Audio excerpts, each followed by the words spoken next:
Este é o terceiro episódio desta série sobre o Evangelho de São Mateus e comecemos como começámos os outros, invocando o Espírito Santo. Vinde, Espírito Santo, enchei os corações dos vossos fiéis e acendei neles o fogo do vosso amor. Enviai, Senhor, o vosso Espírito e renovareis a face da terra. Ó Deus, que instruíste os corações dos vossos fiéis segundo com a luz do Espírito Santo, fazei que apreciemos retamente todas as coisas segundo o mesmo Espírito e gozemos sempre das suas consolações eternas. Por Cristo, Senhor nosso. Amém. Então, no primeiro episódio vimos as particularidades específicas do Evangelho de São Mateus. No segundo, focámos-nos mais na genealogia de Jesus, nessa genealogia com que se abre este Evangelho. Domingo após domingo, a Igreja dá-nos um padrão de interpretação bíblica, mostrando-nos como as promessas do Antigo Testamento se cumprem, se realizam no Novo Testamento. Normalmente na missa de domingo, todos já devem ter reparado nisso, é lida uma leitura do Antigo Testamento, um salmo, uma leitura do Novo Testamento e o Evangelho. E estas leituras, sobretudo a primeira e o Evangelho, estão relacionadas entre si, de certa maneira explicam-se mutuamente. Não é de admirar que a Igreja o faça desta forma. Aprendeu-a com os escritores do Novo Testamento, que por sua vez o aprenderam com Jesus. O Catecismo da Igreja Católica chama esta forma de ler a Sagrada Escritura tipologia. Para quem queira aprofundar este tema, no Catecismo da Igreja Católica pode ler os pontos 128 a 130, 1094 a 1095. A tipologia é precisamente um dos princípios que a Igreja usou para selecionar as leituras que ouvimos na missa. Mas como funciona em termos práticos? As palavras e os atos, as figuras históricas e os acontecimentos do Antigo Testamento escondem camadas mais profundas de significado. Significado que só foi totalmente revelado com a vinda de Jesus. Por exemplo, o dilúvio e a Arca de Noé eram tipos ou sinais que nos preparavam para compreender a obra salvadora do batismo e da Igreja.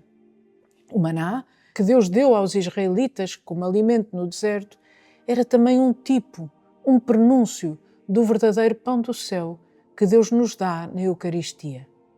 São Mateus é o mestre da tipologia e o evangelista que mais a usou, embora não seja o único. O seu Evangelho é um excelente exemplo daquilo a que Santo Agostinho se referiu quando dizia que o Novo Testamento está oculto no Antigo e o Antigo Testamento é revelado no Novo. Não se pode ler São Mateus sem estar atento ao Antigo Testamento, que ele cita ou ao qual faz alusão com imensa frequência. Muito provavelmente os apóstolos e talvez outros dos ouvintes de Jesus, já quando ele falava e passava pelas aldeias e cidades, notavam a relação entre o que viam acontecer e o que sabiam ter sido parte da história do povo de Israel. Mateus, que apesar de ser cobrador de impostos e publicano, e por isso estar ao serviço dos romanos, era um judeu e estaria familiarizado com as escrituras judaicas.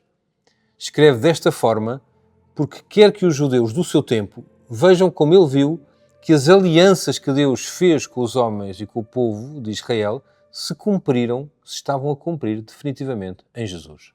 Vamos então ver como São Mateus retrata Jesus como o novo Moisés. Mateus não mostra apenas que Jesus é filho de David, o novo Salomão, e filho de Abraão, o novo Isaac. Ele quer que vejamos as ligações entre a vida de Jesus e a de Moisés, pois havia uma crença enraizada entre os judeus de que o Messias se pareceria, agiria e seria como o Moisés de outrora. Esta esperança de um novo Moisés fundamentava-se no livro de Deuteronômio e no último discurso do próprio Moisés, que vou passar a ler. Suscitar-lhes-ei um profeta como tu, dentre os seus irmãos, porei as minhas palavras na sua boca e ele lhes dirá tudo o que eu lhe ordenar. Isto acontece especialmente nos primeiros capítulos do Evangelho, mas continua ao longo de todo o texto de São Mateus. Ele quer que se ouçam ecos da história sagrada que são muito familiares dos judeus do século I. E vejamos, em primeiro lugar, que personagem do Antigo Testamento nasce sob a ameaça de morte, enfrentando um governante tirânico que decretou que todos os primogénitos hebreus de sexo masculino deviam ser mortos. Moisés. E o tirano é o faraó.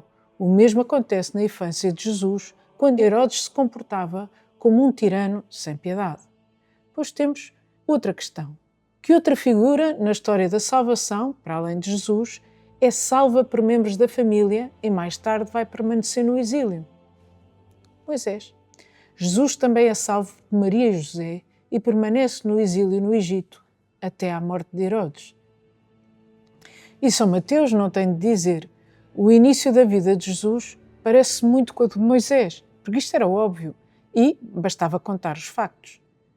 Os paralelismos não ficam por aqui. Tal como o povo de Israel passou pelas águas do Mar Vermelho, como filho, amado e primogênito de Deus, pois é assim que Deus chama ao povo de Israel, também Jesus passa pela água no Rio de Jordão, no seu batismo, e é chamado, precisamente ali, Filho muito amado de Deus. Comparem São Mateus 3,17 com o livro do Êxodo 4,22. Tal como Israel atravessa o Mar Vermelho e é provado no deserto durante 40 anos, após o seu batismo, Jesus é conduzido ao deserto para ser tentado durante 40 dias e 40 noites, como vemos no capítulo 4 de São Mateus. Na sua provação no deserto, o povo de Israel, apesar dos esforços de Moisés, vai cair. Mas Jesus vence as 3 tentações e das 3 vezes responde a Satanás, precisamente citando Moisés. Cita passagens em que Moisés relembra ao povo de Israel alguns dos momentos em que caiu em tentação e rebeldia. E vai citar textos do livro de Deuteronômio. Jesus, referindo-se a Deuteronômio 8, diz: está escrito, nem só de pão vive o homem, mas de toda a palavra que sai da boca de Deus. Referindo-se a Deuteronômio 6, Jesus diz: também está escrito, não tentarás o Senhor teu Deus. E referindo-se ainda a Deuteronômio 6 também, Jesus diz: vai-te Satanás, pois está escrito, ao Senhor teu Deus adorarás e só a Ele prestarás culto. Na história de Moisés, além dos 40 anos com o povo no deserto, também é importante recordar que após 40 dias e 40 noites em jejum no Monte de Sinai, Moisés desce para dar ao povo de Israel as tábuas da lei da aliança. Jesus, por seu lado, quando completa 40 dias e 40 noites, inicia o seu ministério público, anuncia a lei da nova aliança, como já vimos no Sermão da Montanha. Jesus refere claramente que não abole ou anula a lei da antiga aliança, isto é, os 10 mandamentos, vem aperfeiçoá-la, em São Mateus 5. É importantíssimo perceber esta continuidade entre o que Deus deu através de Moisés e agora dá através de Jesus. No entanto, com Jesus é mais do que uma nova etapa, será a etapa definitiva. Qual é então a lei de Jesus? Qual é a nova lei? Podemos dizer que o Espírito Santo será a nova lei. Mas viver animado pelo Espírito é o que Jesus indica ao apresentar as bem-aventuranças. São Mateus retrata Jesus como o novo Moisés, que dá uma nova lei numa nova montanha. E poderíamos referir muitos outros paralelismos entre as vidas de Moisés e a de Jesus, mas fixemos agora no episódio da transfiguração de Jesus. No capítulo 17 de São Mateus, Jesus leva consigo 3 dos seus apóstolos, poderíamos dizer os mais próximos, Pedro, Tiago e João, e leva-os até ao Monte Tabor, segundo a tradição, onde se transfigura e revela-lhes a sua glória. 6 dias depois, Jesus tomou consigo Pedro, Tiago e seu irmão João e levou-os só a eles a um alto monte. Transfigurou-se diante deles. O seu rosto resplandeceu como o sol e as suas vestes tornaram-se brancas como a luz. Nisto, apareceram Moisés e Elias a conversar com ele. E apareceram justamente o profeta Elias e o patriarca Moisés, que falam com Jesus sobre a sua partida, o seu êxodo, que é, como se diz, partida em grego. Não há coincidências na Sagrada Escritura. Além disso, no livro do Êxodo, do Antigo Testamento, lemos que Moisés também subiu à montanha do Sinai com 3 dos que lhe eram mais próximos, na altura Arão, Nadab e Abiú. E quando desceu, também o seu rosto resplandecia, transfigurado pela glória de Deus. Aliás, por isso passou a ter de cobrir o seu rosto com um véu quando falava ao povo, como lemos no capítulo 34 do livro do Êxodo. Por último, não podemos deixar de referir que, se olharmos na Sexta-feira Santa para a paixão e morte de Jesus à luz do que aconteceu na Quinta-feira Santa, ou seja, na última ceia, entendemos que Jesus está a cumprir a nova Páscoa como o Cordeiro de Deus e a instituir um novo rito, tal como Moisés tinha instituído a Páscoa. Jesus transforma a celebração da Páscoa do Antigo Testamento, que incluía o sacrifício do Cordeiro e uma refeição, numa nova refeição, e a sua morte num novo sacrifício. Ao dizer: "Este é o meu corpo, este é o meu sangue", o sangue da nova aliança, usa precisamente uma expressão retirada da linguagem sacrificial do povo israelita. Palavras que o próprio Moisés utilizou ao selar a aliança entre Deus e o povo de Israel. Moisés tomou o sangue e aspergiu com ele o povo, dizendo: "Eis o sangue da aliança que o Senhor concluiu convosco mediante todas estas palavras." Assim refere o livro do Êxodo, no capítulo 24. E antes de terminarmos este episódio, queremos referir que, ao estruturar o seu Evangelho de forma a retratar Jesus como Messias que cumpre as profecias do Antigo Testamento, São Mateus é o evangelista que mais cita e evoca os profetas. Cita ou refere-se a Jeremias, Oseias, Miqueias, mas é Isaías o profeta que mais cita. E algumas destas citações são-nos muito familiares. Por exemplo, logo no primeiro capítulo, cita Isaías 7,14. "Tudo isto aconteceu para se cumprir o que o Senhor tinha dito pelo profeta. Eis que a Virgem conceberá e dará à luz um filho, e hão de chamá-lo Emanuel." No capítulo 8, cita Isaías 53. "Ele, com a sua palavra, expulsou os espíritos e curou todos os que estavam doentes, para que se cumprisse o que foi dito pelo profeta Isaías. Ele tomou as nossas enfermidades e carregou as nossas dores."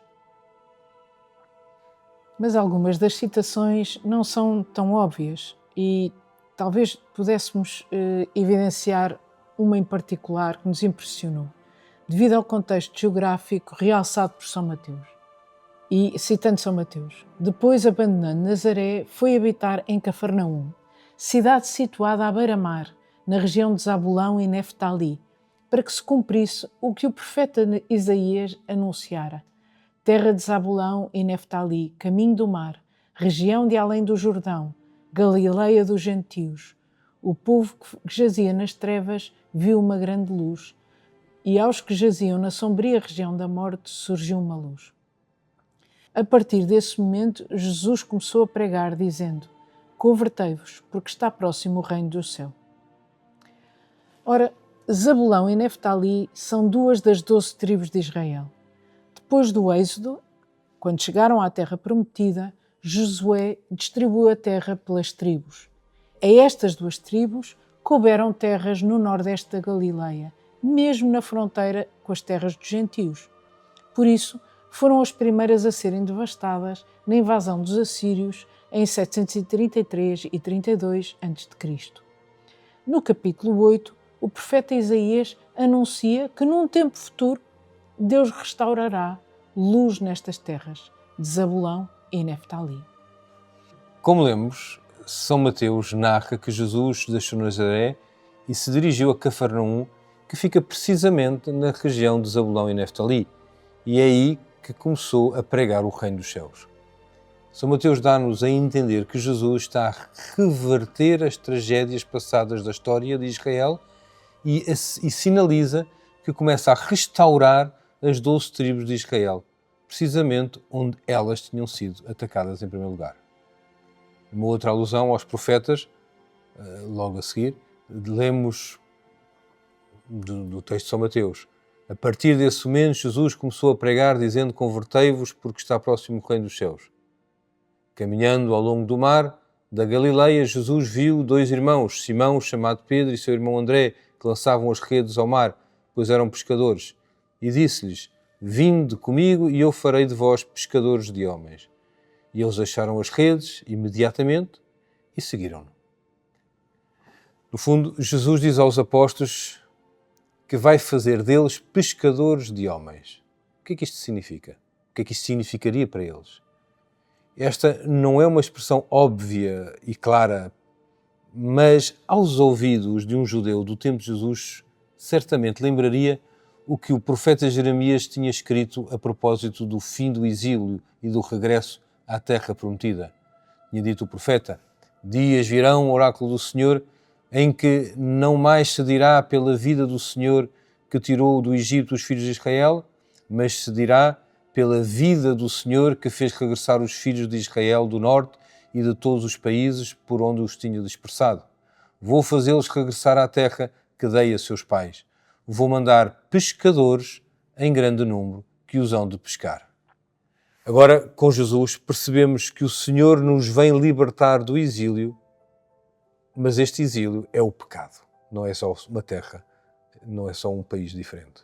Ora, no tempo do profeta Jeremias, o reino de Salomão, o reino de Israel, de David e Salomão, tinha sido dividido em reino do norte e do sul.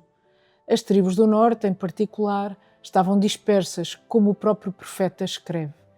Jeremias está agora a anunciar um novo êxodo. Vou fazê-los regressar à terra que dei a seus pais. Mas como vai fazer isto? Como vai fazer regressar as tribos dispersas? Vou mandar pescadores em grande número, é o que diz o profeta Jeremias. Será que Jesus está a referir-se à profecia de Jeremias ao dizer a Pedro e a André que vai fazer deles pescadores de homens? Claro que sim. Mas não só. Como sempre, no Novo Testamento, quando há uma referência ao Antigo, ao mesmo tempo que se mostra a relação entre a promessa e o cumprimento desta, mostra-se que o resultado final é muito maior e mais profundo do que se imaginava. A escolha de 12 apóstolos por parte de Jesus é vista como simbólica e deliberada, sinalizando a restauração do reino de Israel. Mas agora não será apenas uma restauração do antigo, será a inauguração do novo reino, um reino universal. São Mateus, como judeu do século I, conhecia muito bem as profecias sobre o Messias e dá-nos a conhecer que Jesus anuncia aqui pela primeira vez o reino dos céus, o reino que tem origem na promessa feita ao rei David e que vai muito além disso. Estamos apenas a ver alguns aspectos do Evangelho de São Mateus, mas certamente o coração dos primeiros cristãos, convertidos precisamente do judaísmo, ardia quando se apercebiam que Jesus era verdadeiramente o novo rei David, como veremos já no próximo episódio. Hoje focámos-nos em ver Jesus como o novo Moisés, que deu ao seu povo, que somos todos nós, uma nova lei. Vimos também algumas das citações em que se percebe como o evangelista, provavelmente porque já o próprio Jesus o mostrara, via em tanto do que estava a acontecer respostas claras às promessas que Deus tinha feito por meio dos profetas nos séculos anteriores. São Mateus, Rogai por nós.